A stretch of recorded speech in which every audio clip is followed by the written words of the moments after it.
ഇറാന്റെ ആണവ നിരായുധീകരണമാണ് ആത്യന്തിക ലക്ഷ്യമെന്ന് ആവർത്തിച്ച് US state secretary Marco Rubio. നിലവിൽ ഹോർമോസിലൂടെ തടസ്സങ്ങളില്ലാതെ എണ്ണക്കപ്പലുകൾ കടന്നുപോകുന്നുണ്ട്. ഒമാൻ ഇറാനുമായി തുടർ ചർച്ചകൾ നടത്തുന്ന പശ്ചാത്തലത്തിൽ സമാധാന ധാരണ വൈകാതെ ഉണ്ടാകുമെന്നാണ് മാർക്കോ റൂബിയോ പറയുന്നത്. ഹോർമൂസിലൂടെയുള്ള ഗതാഗതം കാര്യക്ഷമമാക്കുന്നത് സംബന്ധിച്ച് ഒമാൻ ഇറാൻ ചർച്ചകൾ തുടരുകയാണ്. അന്തിമ ധാരണയിൽ എത്തിയിട്ടില്ലെന്നും മാർക്കോ റൂബിയോ പറഞ്ഞു.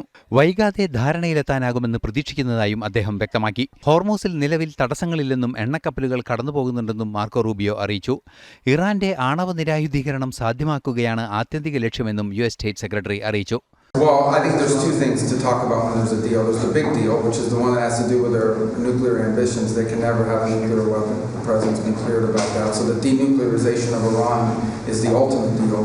I think the immediate deal, the one that you're seeing a lot of focus on, is the Straits. The Straits, there are ships moving through the Straits. There's oil moving right now through the Straits. So the Straits are open. Nonetheless, സമാധാന ധാരണ സംബന്ധിച്ചുള്ള ചർച്ചകൾ ഒരു വശത്ത് തുടരുമ്പോഴും പലതവണ Iran പ്രകോപനം സൃഷ്ടിച്ചിരുന്നു. Oman, Qatar ഉൾപ്പെടെയുള്ള രാജ്യങ്ങളും സൗദി അറേബ്യയും ആവശ്യപ്പെട്ടതിനെ തുടർന്നാണ് ഇറാനെതിരായ സൈനിക നടപടി താൽക്കാലികമായി US നിർത്തിവച്ചിരിക്കുന്നത്. ഇന്റർനാഷണൽ ഡെസ്ക്, ജനം.